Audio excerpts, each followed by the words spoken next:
Good morning, guys. So this is Mr. Brooks.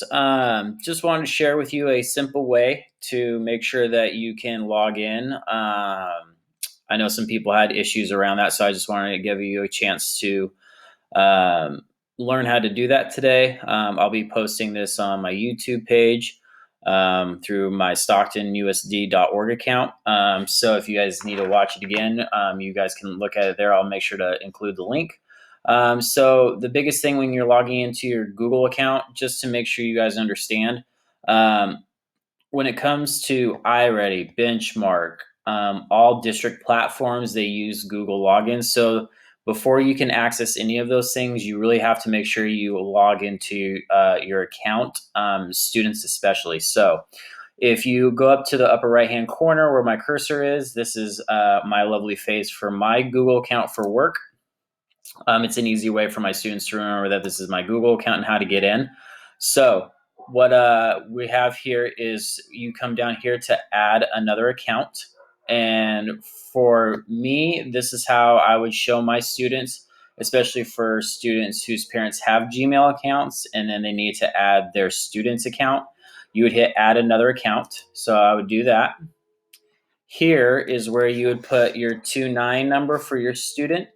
Um, in order for that to happen, they need to know what their 29 number is. I know you can get those off of um, your Synergy accounts. So if you want to do your 29 number, so I'm going to put a 29 number in for right now and then this is the most important part, StocktonUSD.org. This right here is what they have to make sure that they sign in with afterwards, because that's what allows them to get onto their student account. So if that is not done, that's where you will have major issues with them not being able to log into any of the platforms when it comes to their iReady and their Benchmark or any other uh, platforms that need their Google login. From there, they'll hit next and type in their password.